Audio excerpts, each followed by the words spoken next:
의사라기보다는 여기서 개발자로 소개를 하고 있는데 저희 직원이 과잉 충성을 해서 대표가는 강조를 합니다. 별로 그런 것보다 그러니까 만약에 어떤 대표가 설명을 한다 그러면 사실 그거는 거의 상업적인 광고가 대부분일 거라서 그것보다는 저희가 직접 만들고 있는 아이폰 엔진, 그러니까 사실 엔진에 대한 설명을 하는 게 아니고 그 안에 사용된 기술에 대한 내용이라고 이해해 주시면 고맙겠습니다.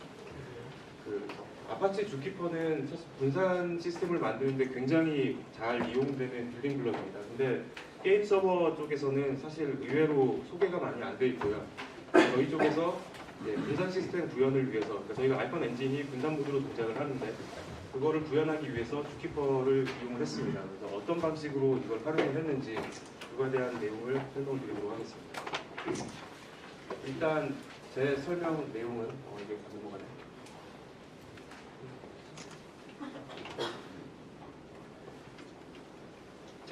제 발표는 먼저 분산 시스템에 대한 간단한 내용을 설명드리고요. 분산 시스템이 필연적으로 겪게 되는 컨센서스라는 문제에 대해서 설명을 드리겠습니다. 그리고 이 컨센서스 문제 해결을 위해서 소개가 된 분산 알고리즘들에 대해서 사실 소개도 아니고 거의 언급에 가까운 가벼운 설명만 드리고요. 그리고 실제 그 분산 알고리즘을 활용을 한 주키퍼에 대한 내용을 말씀드리고 그게 어떻게 해서 이제 분산 시스템에서 문제 해결을 할 수 있는지 사용 예를 들어보도록 하겠습니다. 그리고 마지막으로 주키퍼 사용을 할 때 어떤 게 좀 어려웠는지에 대한 말씀을 드리겠습니다. 분산 시스템이 뭐냐? 이제 교과서로 많이 쓰이는 책인데 여기에 보시면 일단 영어네요. 영어긴 한데 굉장히 간단하니까 일단 독립된 컴퓨터들의 집합 그리고 이 독립된 컴퓨터들의 집합이 사용자에게는 하나의 단일 시스템처럼 보이는 그렇게 돼야 된다고 되어 있죠. 그래서 중요한 키워드들은 독립된 컴퓨터 집합체 하나의 단일 시스템이라고 보실 수가 있습니다. 제가 좀 웃겨보려고 그때 저런 걸 넣었는데 제가 워낙 사람 잘 웃기는 데 소질이 없어가지고 죄송합니다. 뭐 다른 쪽에서 어떻게 정의하는지 한번 또 위키피디아를 찾아봤습니다. 10년 전만 해도 위키피디아가 데이터가 많지 않아서 제가 유학할 때 어떤 학생이 교수님이 낸 숙제를 위키피디아를 찾아봤다 그러면서 이렇게 했더니 교수님 웃으시더라고요. 그때는 그냥 귀여운 여기서 찾아왔다 그러면 뭐 귀여운 시도 정도로 생각을 했는데 지금은 무시할 수 없는 가장 권위 있는 소스가 되죠. 이쪽에서는 얘기하고 있는 게 좀 더 기네요, 영어가. 근데 네트워크로 연결되어 있는 컴퓨터들에 동작하는 컴포넌트들이 서로 메시지 패싱으로 커뮤니케이션하고 서로 소통하고 뭔가 어떤 같은 협업을 하는데 이 컴포넌트들이 특정 골을 달성하기 위해서 이렇게 인터랙션을 하는 것을 말을 합니다. 그러면 여기서는 중요한 키워드가 네트워크로 연결된 컴퓨터 그리고 메시지 패싱 그리고 공동의 목표 정도로 볼 수가 있겠죠. 이 두 개를 한번 합쳐보겠습니다. 사실 각각이 다 맞는 정의이기 때문에 합친다는 게 별 큰 의미는 없지만 내용을 보시면 중요하게 생각하시는 키워드들은 독립된 컴퓨터들의 집합체, 네트워크를 통한 메시지 패싱, 공통 목표, 그리고 하나의 단일 시스템으로 묶을 수가 있어요.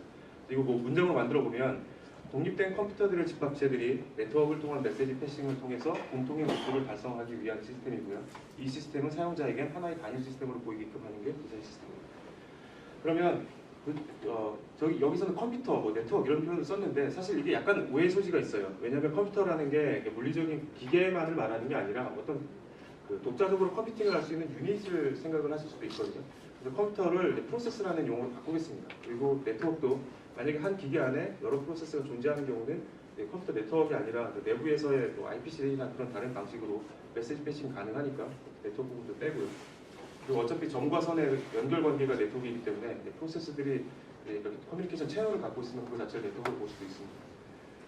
자, 그럼 이걸 게임 서버에 한번 적용을 해볼게요. 대응을 해보면 게임 쪽에서는 게임에 여러 게임 서버군이 존재를 하죠. 로비 서버, 게임 서버, 경우에 따라 채팅 서버를 분리하는 경우도 있고 배틀 서버 이런 것들 아니면 랭킹 서버, 인증 서버 등등 여러 가지가 있습니다. 그리고 각 역할에 따른 그 서버 군들이 하나 이상의 서버로 구성되는 경우가 많습니다. 그러니까 복수의 컴퓨터로 복수의 프로세스가 이렇게 존재를 하죠. 그리고 각각이 이제 아예 따로 노는 게 아니라 필요한 내용들을 이제 RPC로 커뮤니케이션을 합니다. 그래서 RPC라고 해서 우리는 RPC 안 쓰는데 RPC라는 게 개념적인 거라서 원격에 있는 어떤 서비스를 호출하면 그게 RPC예요. 이름 자체가 리모트 프로시저 폴이니까 명확하게 RPC 라이브러리를 쓴다고 해서 그게 RPC가 아니라 외부에 있는 원격에 있는 어떤 그 서비스를 활용을 하면 RPC입니다. 그래서 이거를 TCP나 UDP로 구현을 하실 수도 있고요. 뭐 보통은 TCP로 구현을 하죠. 근데 실제 메시지 로스 자체가 큰 의미가 없는 경우는 뭐 UDP를 활용하기도 합니다. 그쪽에 그 예를 더 설명을 드릴게요. 그리고 요즘 많이 쓰이는 거는 REST API 많이 쓰시죠. HTTP 기반의 REST API. 그리고 프로세스들이 한 기계 안에 존재한다 그러면 RPC도 가능할 겁니다. 게임 서버의 목표는 뭐죠? 이 다양한 서버들이 왜 통신을 할까요? 그거는 그냥 원활한 게임 서비스를 위한 거죠. 그리고 게임 플레이어는 실제 이쪽의 서버들이 어떻게 구성되는지 모릅니다. 그러니까 알 필요도 없고 알고 싶지도 않고 그냥 내가 플레이 로그인을 해서 플레이가 되면 되는 거고 안 되면 그냥 서버가 죽었어요. 이거 뭔가 장애 너무 심함 이렇게 이거 어떻게 좀 해주세요. 이러면 글이나 올리는 거지. 그러니까 실제 사용자들한테는 서버 구성 자체는 뭐 이렇게 트랜스페런트하게 투명하게 이렇게 관리가 됩니다. 그럼 이제 갑자기 이제 컨센서스라는 얘기를 말씀을 드려야 되는데 분산 시스템에서 컨센서스 문제는 컨센서스가 가장 중요한 문제 중 하나입니다. 그러니까 이 여러 프로세스들이 존재하는데 이 여러 프로세스들이 어떤 작업을 하기 위해서는 어떤 하나의 값에 도달을 해야 됩니다. 여기서 값이라고 하는 게 0, 1 이런 바이너리 값일 수도 있고요. 아니면 인티저일 수도 있고요. 스트링일 수도 있고요.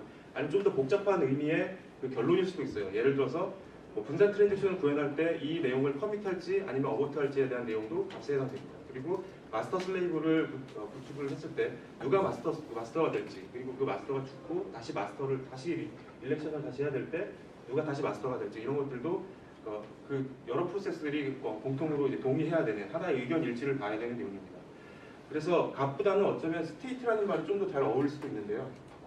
그럼 이 컨센서스라는 거 갑자기 왜 얘기하냐? 이게 정말 중요하냐? 그러니까 사실 진짜 중요합니다. 그러니까 제가 오늘 얘기를 하고 있고요. 역시 안 웃으시네요. 죄송합니다. 분산 시스템에서는 이 컨센서스라는 거는 절대 피해갈 수 없는 문제고요. 앞에 간단한 예를 들었던 거 비슷한 것도 계속 언급을 하면 서버들 간의 시간 동기. 그러니까 우리가 뭐 NTP 쓰면 되지 않느냐.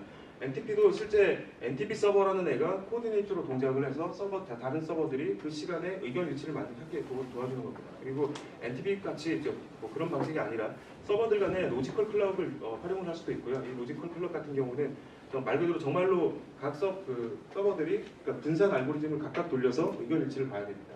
그리고 앞서 설명드린 것처럼 마스터 선출, 그리고 분산 트랜잭션의 커밋 여부, 원격 자원을 활용을 할 때 내가 락을 잡았다. 이렇게 만약에 나는 락을 잡았다고 말하는데 상대방이 그거에 의견 일치를 하지 않으면 다른 사람이 또 락을 잡을 수도 있겠죠. 다른 프로세스가. 그리고 현실적인 예에서 좀 더 와닿는 현실적인 예에서는 만약에 MySQL 마스터 슬레이브 구조를 쓰고 계시면 그 둘 사이의 싱크 과정도 이 컨센서스에 의해 반드시 이루어져야 되고요. 몽고디비에서 레플리카 쓰고 계시면 뭐 프라이머리 일렉션 할 때도 이걸 활용을 합니다. 그리고 여러분이 지메일을 쓰고 계시면 지메일에 메일 하나가 오게 되면 서버 하나에 저장이 되는 게 아니라 여러 군데 레플리케이션이 돼서 복제가 돼서 보관이 되는데 그때도 이제 컨센서스는 활용이 됩니다. 실제로 구글에서는 이 컨센서스 문제를 풀기 위해서 디스트리뷰트 락을 관리하는 첩이라는 이제 서비스를 활용을 하고 있고요. 그 내부 내용에 대해서는 이제 뭐 논문으로도 이제 발표를 했었죠. 그래서 분산 시스템에서 컨센서스라는 것은 여러 프로세스가 하나의 일관된 상태에 도달하기 위해서 어떠한 경우든 이제 반드시 이제 거쳐야 되는 문제입니다. 그래서 이걸 해결하기 가장 간단한 방법이 뭘까요? 의사결정을 하나의 결정권자한테 맡기는 거죠. 저희가 NTP 서버 쓰는 것처럼 아니면 이게 별도의 프로세스가 될 수도 있고 아니면 레디스의 특정 위치, 뭐 특정 키값, 아니면 SQL DB의 특정 위치 뭐 이런 것들이 다 가능합니다. 결국은 하나 존재하는 글로벌하게 볼 수 있는 의사 결정권자한테 내가 어떻게 해야 되는지를 물어보고 그 결정권자가 다른 프로세스들한테 같은 결과를 반환을 하면 됩니다. 이건 장점은 굉장히 간단해요. 간단해서 허접한 게 아니라 실제로 시스템 디자인에 있어서 간단한 거는 굉장히 아름다웠다라고 얘기를 합니다. 자, 그럼 단점은 뭘까요? 여기서 질문. 스타벅스에 10,000원짜리 상품권 드리고 있습니다. 예? 병목 현상. 예, 병목 현상. 예, 그것도 가능합니다. 예, 맞습니다. 병목 현상이 좀 더 심해지면 어떻게 될까요? 예. 결정권자의 부하가 몰리죠. 그래서 결국은 그 부하가 견딜 수 없는 상태가 되거나 아니면 그 부하 때문이 아니더라도 장애가 발생을 하게 될 수가 있죠. 그래서 이 코디네이터 하나는 유일하게 존재하기 때문에 이게 망가지게 되면 전체 시스템이 멈추게 됩니다. 이렇게 어떤 특정한 컴포넌트가 망가졌을 때 시스템이 멈추는 것을 싱글 포인트 오브 페일러라고 얘기를 합니다. 그래서 지금 이 구조에서는 코디네이터가 싱글 포인트 오브 페일러에 해당되겠죠. 그럼 이걸 어떻게 극복을 할 수 있을까요? 가장 쉬운 거는 어떻게 생각되는 건 레플리케이션. 코디네이터를 여러 개를 두는 게 가능하겠죠. 근데 지금 이때의 문제는 이 코디네이터를 여러 개 두긴 했는데 결국엔 다시 코디네이터 간에 마스터 선체 문제가 있고요. 이 간에 싱크 문제가 존재를 해요. 결국 다시 또 이 코디네이터 그룹 안에서 컨센서스 문제를 풀어야 됩니다. 그래서 이 그림을 일단 지금 이 순간 잘 기억해 두세요. 제가 다시 이 그림을 언급을 드릴게요. 근데 지금 그러면 센트럴라이즈드 어프로치는 나쁜 거냐? 그런 건 아닙니다. 시스템 설계에 있어서 맞는 키라는 건 중요하지 않고요. 내가 어떤 선택지를 갖고 실제 그 각 선택지들의 장점은 뭐고 단점을 뭐고 그리고 내 주어진 환경에서 이게 억셉터블한지에 그러니까 수용 가능한지에 대한 결정을 내리는 게 시스템 설계에 해당되는 거고요. 이게 정말 중요한 의사결정입니다. 그래서 만약에 내 서비스 환경에서 이 싱글 포인트 오브 페일러 괜찮다. 나는 시스템을 단순하게 유지하는 게 제일 큰 목표고 실제 게임 서버가 잠깐 내려가는 거는 돈을 못 버는 건 문제는 있겠지만 나는 수용 가능하다고 하면 싱글 코디네이터도 좋은 선택지입니다. 근데 만약 그게 안 된다. 우리는 무중단으로 가야 되고 실제 시스템이 복잡해지더라도 거기에 사람들을 교육하는 오버헤드가 더 크더라도 실제 서비스가 중지되지 않는 게 더 중요하다면 그때는 이제 중앙 집중 방식이 아닌 분산된 형태의 접근 방식을 써야 됩니다. 결국 분산 알고리즘으로 구현을 하는데요. 저희가 이제 목표로 하는 게 뭘까요, 그러면? 프로세스가 채널을 통해서 메시지를 주고받고 각 프로세스들이 독립적으로 연산을 해서 동일한 값에 이르게 하는 게 저희 목표가 될 거예요. 저희가 분산 알고리즘을 구현한다면. 근데 지금 저희가 중앙 집중이 아니라 그 분산 방식으로 쓰는 이유가 장애에 대한 대응이었기 때문에 실제 이것이 폴트 톨러런트 해야 됩니다. 그래서 장애라고 하는 게 뭐 두 가지 측면을 생각할 수 있는데요. 하나는 채널의 장애, 그러니까 내가 통신을 할 수 없다. 그러니까 이게 그 링크 자체가 끊어진 경우도 있을 수 있고 상대방이 죽은 경우도 가능해요. 그걸 원활하게 디텍트할 수 없을 때 마찬가지고요. 그리고 상대방이 나한테 거짓말을 하고 있다. 그러니까 의도해서 거짓말을 하는 건 아니더라도 만약에 내가 상대방의 메모리가 뭔가 이상이 생겨서 잘못된 결과를 반환한다거나 아니면 상대방의 디스크에 썼던 내용을 반환하는데 잘못된 내용이 들어갔다거나 이런 것도 가능합니다. 그래서 각각에 대해서 간단하게 설명을 드리면 일단 링크 자체가 불안한 경우를 분산 시스템에서는 두 개의 군대의 문제라고 얘기를 해요. 두 군대가 적군을 사이에 두고 있습니다. 그래서 그러니까 어느 한 군대가 한 군데만으로는 이길 수가 없어요. 그러니까 둘이 협공을 해야 되는데 둘이 협공 시간에 대해서 논의를 합니다. 그래서 저녁 7시에 협공하자. 요즘은 7시간 되면 어두워지니까. 그래서 왼쪽 군대가 오른쪽 군대한테 전령을 보내요. 근데 왼쪽 군대 입장에서는 이 전령이 제대로 갔는지 알 방법이 없어요. 그러니까 B 군대에서는 우리 전령이 우리 잘 받았다. 7시에 하자라고 하면서 다시 보냅니다. 근데 B 입장에서는 그 전령이 A한테 갔는지를 확인할 방법이 없어요. 그래서 이런 링크 자체에 대한 어느 정도 문제가 있고요.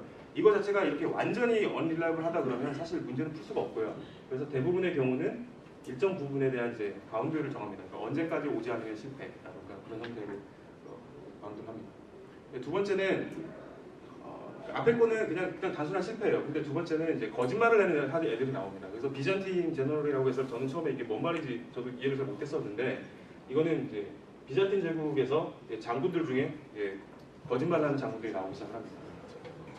그래서 풍전등화 앞에 제국의 운명에 어떤 이제 장군들이 자기 이익을 위해서 이제 거짓말을 하기 시작하는 거죠. 그래서 가짜 전령을 보냅니다. 협공을 하자고 해놓고 자기는 가지 않아요. 그래서 이런 식으로 잘못된 정보를 보낸다.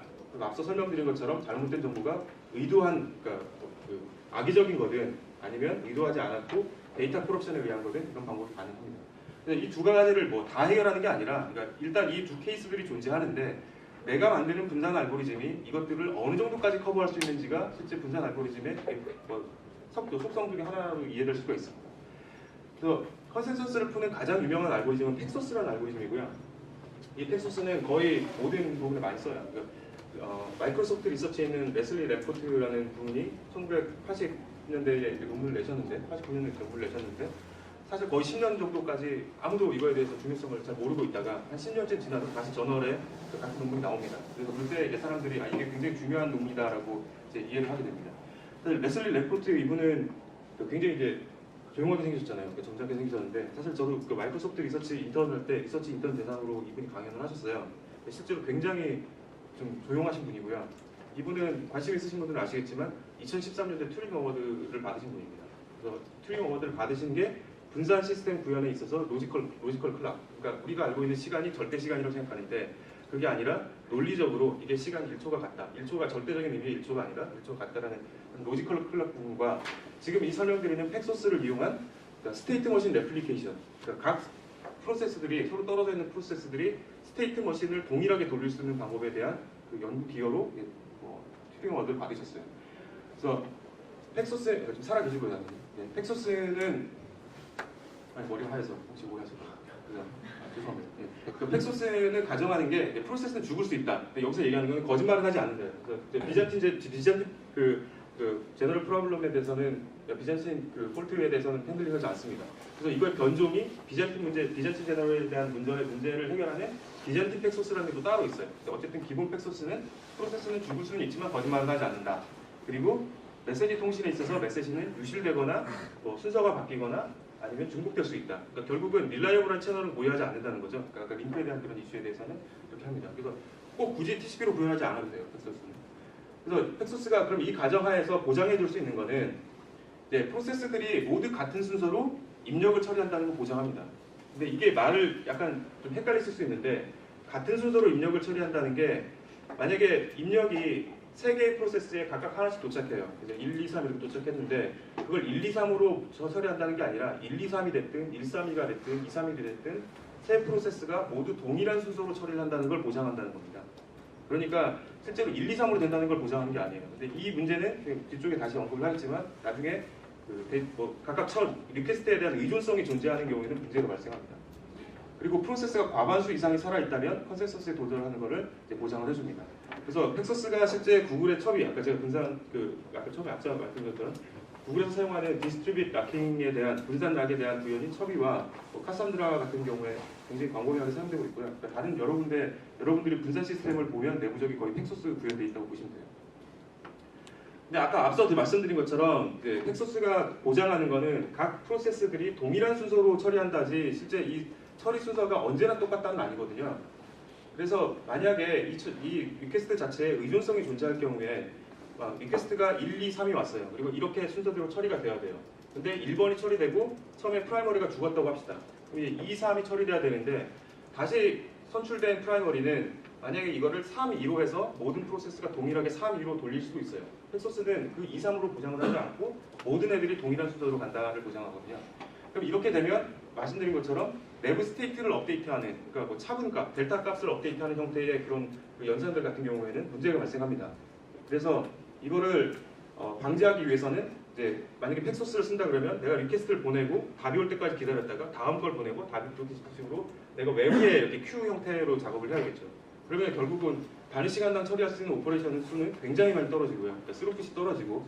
그래서 이거를 이제 트레이드오프 선택을 한 게 팩소스가 아까 굉장히 안정적이지 않은 링크에 대해서도 동작한다는 걸 보장한다고 그랬는데 지금 주키퍼에 사용되는 주키퍼 아토믹 브로드캐스트는 이것보다는 강력한 조금 더 쉽게 얘기하면 빡센 네트워크 조건을 답니다. 그러니까 네트워크 자체가 P4로 동작한다. 메시지는 유실되지 않고 실제로 순서대로 도착하고 중복되지 않는다. 그런 걸 가정을 하면 딱 TCP 얘기네요. 그거 위에서 우리는 스루풋이 더 높은 거를 보장을 하겠다. 이게 결국 트레이드오프죠.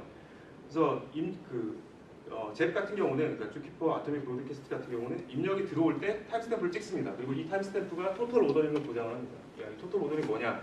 이게 분산 시스템 용어라서 이런 얘기 하다 보면 한도 끝도 없이 계속 이어지니까 그냥 그런 게 있다고 생각하시고 넘어가시면 되겠습니다. 그래서 처리가 끝날 때까지 기다리는 게 아니라 입력이 들어오는 애들이 순서가 언제나 보장이 되는 순서가 할당이 되고요. 그게 다른 마스터가 선택이 되더라도 다른 프라이머리가 선택이 되더라도 바뀌지 않는 걸 보장을 합니다. 자, 제가 아까 이 순간을 기억하라고 말씀드렸는데 혹시 이 슬라이드 기억하시나요? 이 슬라이드에서 뭐였냐면 저희가 싱글 코디네이터 하나를 두는 시나리오였는데 코디네이터가 하나면 이제 위험하니까 여러 개를 두는 시나리오였어요. 그래서 주키퍼가 뭐냐? 주키퍼는 아까 말씀드린 주키퍼 아토믹 브로드캐스트라는 프로토콜을 구현을 한 애예요. 그 시스템 애예요. 근데 정확히 이거를 보장을 합니다. 이 기능을 제공을 합니다. 그래서 여러분들이 실제 분산 시스템을 만들 때 각각 다 팩소스를 구현하면 너무 이거 힘들고요. 그래서 실제 코디네이터를 뭔가 가용성을 더 높은 방식으로 제공을 해주는 코디네이터 그룹에 대한 컴포넌트라고 생각을 할 수도 있습니다. 그래서 주키퍼는 코디네이터 시스템인데 분산 시스템 컨센서스 문제를 풀 수 있는 빌딩 블록 형태로 제공을 하는 애다. 그리고 이것 때문에 빌딩 블록 형태이기 때문에 분산 시스템 구현에서 굉장히 다양하게 활용이 가능하다. 분산 락 아니면은 동적으로 설정을 바꾼다거나 예를 들어 지금 떠 있는 서버들 리스트 받아오기, 그러니까 죽은 거는 빼고 이런 것들을 할 수 있다거나요. 아니면 마스터를 선출한다거나 아니면 이게 FIFO 구조를 강제한다고 하는 거에서 아실 수 있겠지만 메시지나 리퀘스트 큐를 구현하는 데도 사용하실 수가 있습니다. 그래서 이게 2000년대 말부터 야후 내부적으로 웹크롤러 같은 경우에도 사용됐다고 하고요. 그리고 하드에서도 이제 하드 클러스터들 관리를 하는데 이게 사용이 됐고, 처음에는 이제 프로젝트 자체도 이제 하드 밑에 서브 프로젝트였다가 이제 아파치 주키퍼라고 해서 이제 탑레벨 프로젝트로 옮겨갔어요. 그래서 탑레벨로 옮겨간 거에 비하면 사실 뒤에 제가 좀 불만을 얘기할 거지만 문서가 너무 부실합니다.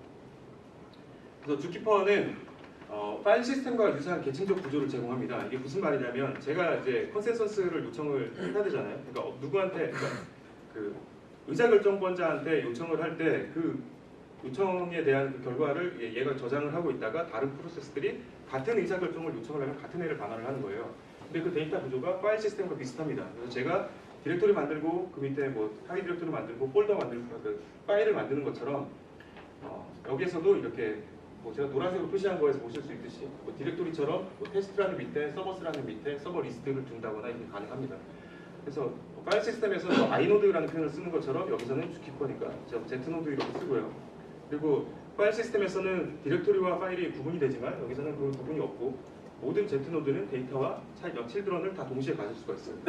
그리고 데이터 사이즈는 1MB로 제한이 되고요. 그러니까 여기서 아실 수 있는 것처럼 이건 데이터베이스가 아니에요. 데이터베이스 용도로 쓰시는 게 아니고 이미의 큰 데이터를 넣는 게 아니라 정말 의사결정을 위한 필요한 데이터만 넣습니다.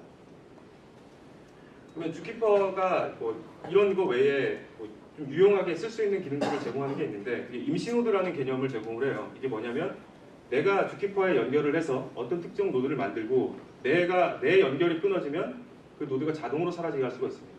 그래서 이걸 이용을 하면 만약에 분산 환경에서 누군가가 오브젝트에 락을 갖고 있다.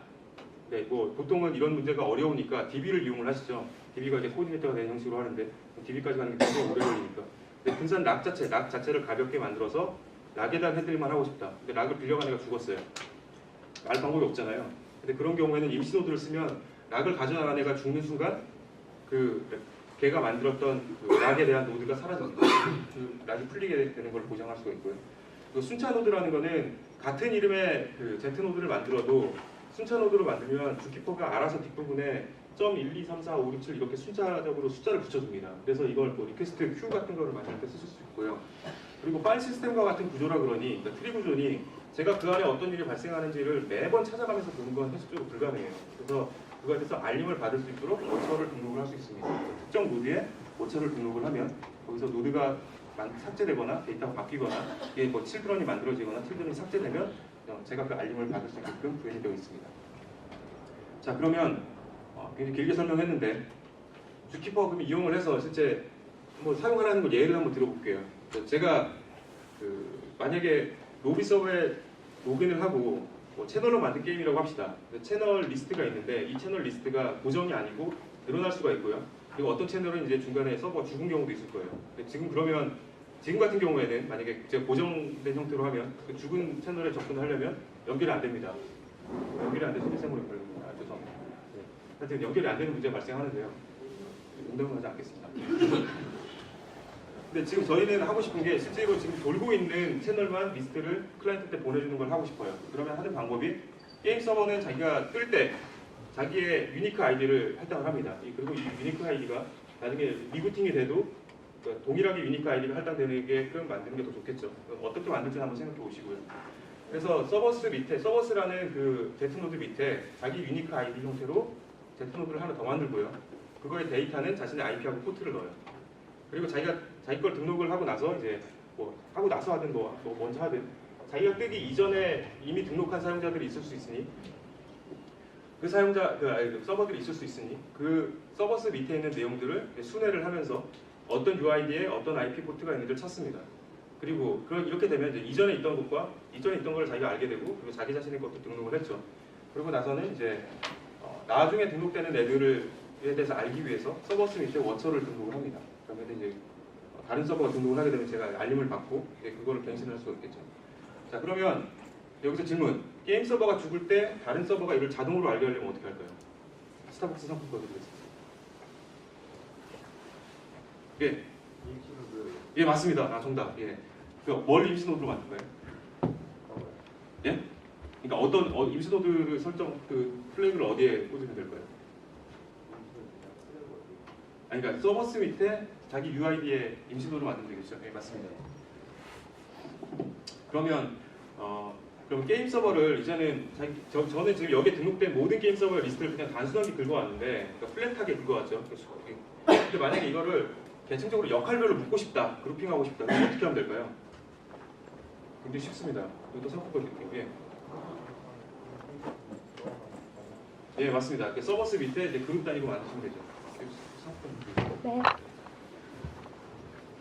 그리고 이건 한번 생각해 보세요. 그러니까 지금 여기까지는 제가 서버 데이터를, 내가 등록하는 데이터를 내가 수집해서 누군가 전달해 줄 때 그거를 동적으로 관리를 하는 부분에 대한 내용이었는데요. 그게 아니라 자기가 등록하는 건 아닌데, 그러니까 뭐 예를 들어 관리자가 등록을 하든 뭔가를 하든 그 외부 API 서버 주소가 리스트가 있다. 그럼 그거를 어떻게 갱신을 할까? 예를 들어 여기 넥슨이니까 넥슨에서 만든 토이에 대한 API 리스트를 지금 제가 알기로는 DNS 라운드 로빈을 하고 있는데, 그게 아니라 좀 더 우리가 뭐 명시적으로 로드 밸런싱을 하고 싶으니 리스트를 명시적으로 주고 그걸 갖고 뭐 로드 밸런싱 알고리즘을 돌리고 싶다. 그렇게 되면 리스트가 계속 갱신이 되잖아요. 그러니까 그건 어떻게 할 수 있을까요? 그럼 한번 생각해 보세요. 이거는 뭐 시간상 제가 그냥 넘어가겠습니다. 두 번째는 뭐 게임 내에서는 이제 중복 로그인에 대한 처리는 일반적으로 많이 해야 돼요. 그래서 게임 서버가 열어될 때 사용자가 로그인을 하면 얘가 다른 서버에 이미 로그인을 한 애가 아닐까 어떻게 확인할 수 있을까요? 이거는 서버 등록하는 것과 유사하게 뭐 유저스라는 거 밑에 그 사용자 로그인 아이디 이름으로 데트노드를 만들겠죠. 그리고 이 데트노드의 뭐 데이터분은 뭐 예를 들면 그 로그인한 서버의 UID를 유니크 아이디를 기억을 하실 수가 있을 거예요. 그리고 나중에 다른 서버에서 누군가가 로그인을 하면 이 이름으로 노드가 존재하는지 확인을 해보고 없으면 로그인하지 않은 거고 있으면 로그인을 한 겁니다. 그리고 로그인을 했어도 그 만약에 UID가 제 거랑 같은 거면 실제로는 나한테 로그인을 한 건데 얘가 왜 이유는 알 수 없지만 다시 로그인을 보는 거죠. 그거에 따라서 이제 정책적으로 먼저 연결된 애를 자를지 아니면 나중에 연결된 애를 막을지 뭐 이런 거는 결정을 하실 수가 있고요. 기본적으로 중복 로그인에 대한 이제 확인을 하실 수가 있어요. 그리고 유저가 로그아웃하면 그 노드를 삭제를 해주고. 자, 그럼 여기서 퀴즈. 이 방법이 그냥 DB에다가 쓰는 거하고 똑같을 것 같은데 뭐가 다르죠? 예, 빠르다. 오케이, 예, 빠르죠. 예, 사실 이게 더 정답이에요. 그러니까 빠른 것도 DB 자체가 실제 저희가 그러니까 DB 다루는 데이터의 성격이 다른데 이거 자체는 컨센서스에 대한 데이터를 다루기 때문에 이게 DB에 일반적인 트랜잭션 넣는 것보다 훨씬 빠릅니다. 그 말씀하신 것도 맞고요. 근데 지금 만약에 DB에 썼을 경우는 해당 그 서버가 크래시한 경우는 그 유저가 그 서버에 없는데 크래시했다가 다시 떴어요. 리부팅 됐어요. 그러면 다시 뜬 프로세스는 그 유저에 대한 정보를 갖고 있지 않잖아요. 근데 그 유저는 이미 로그인돼 있다고 남아있게 되는데 지금 이 경우에는 이걸 자동으로, 그러니까 임시노드로 설정을 하게 되면 자동으로 이렇게 지워지니까 그게 저희가 다 사용자가 없다는 걸 판단하실 수가 있습니다. 두 분한테. 네, 자, 여기까지는 뭐 예제를 말씀드렸는데 그러면 주키퍼가 만능이냐? 그러니까 사실 그렇진 않아요. 그러니까 주키퍼의 특성은 그러니까 아까도 말씀드린 것처럼 컨센서스 문제를 푸는 겁니다. 컨센서스 문제는 대부분 과반수한테 물어봐서 동의를 얻고 실제 전체한테 뿌리는 방식이에요. 결국은 쓰기가 굉장히 비싼 현상입니다. 그래서 빈번히 갱신되는 데이터는 주키퍼에 절대 넣으시면 안 되고요. 그리고 Z노드가 1MB 제한이 있는 것처럼 실제 그 여기에 들어가야 되는 데이터 자체는 일반적인 그런 큰 뭐 블록 형태의 데이터가 아닙니다. 주키퍼 홈페이지에 보면 이제 퍼포먼스에 대한 그래프가 나와 있는데 쓰기하고 읽기에 대해서 이게 얼마나 민감한지를 한번 보실 수가 있거든요. X축이 읽기가 어느 정도 차지하는지, 그리고 Y축은 이 전체 시스템에 대한 단위 시간당 처리되는 연산수입니다. 그래서 스루풋인데요. 그러니까 읽기만 계속되면 이거는 뭐 익스포넨셜하게 올라가요. 근데 쓰기가 많이 되면 실제로 굉장히 많이 떨어집니다. 그리고 재밌는 건 뭐냐면 일반적으로는 노드가 과부하가 생기게 되면 노드를 더 추가한다고 생각을 하시는데 컨센서스에서는 아까도 말씀드린 것처럼 과반수 이상의 애들한테 뭔가를 보내야 돼요. 그러다 보니 노드를 추가하면 추가할수록 실제로는 내가 써야 되는 오퍼레이션이 더 많아집니다. 그리고 내가 그 오퍼레이션이 다 끝날 때까지 기다렸다가 반환을 하기 때문에 실제로는 스루풋이 더 떨어집니다. 그래서 주키퍼를 사용하실 때는 쓰기보다는 읽기가 많을 때 사용을 하셔야 되고요. 서버 대수 증가는 실제로는 이제 스루풋, 그러니까 장애 발생에 대한 유연성을 증가시키는 것이지 스루풋을 증가시키는 목적이 아니다. 그럼 장애에 대해서는 어떻게 핸들링을 하느냐? 지금 이 시나리오가 1번은 슬레이브 하나를 죽였다 살린 거고요. 2번은 다른 슬레이브 하나를 또 죽였다 살렸어요. 3번은 마스터를 죽였다 살립니다. 4번은 슬레이브 2개를 죽였다 살립니다. 5번은 다른 또 마스터를 또 죽였다 살립니다. 노드가 7개인 경우고요. 그러니까 과반수 이상이라 그랬으니까 노드가 7개면 과반수인 4개만 동의하면 되니까 동시에 3개까지 죽는 것까지 괜찮아요. 그러니 지금 저희가 시나리오에서 3번 시나리오에서 2번 4번에서 슬레이브 2개를 죽이는 게 가능합니다. 이걸 보시면 슬레이브를 죽였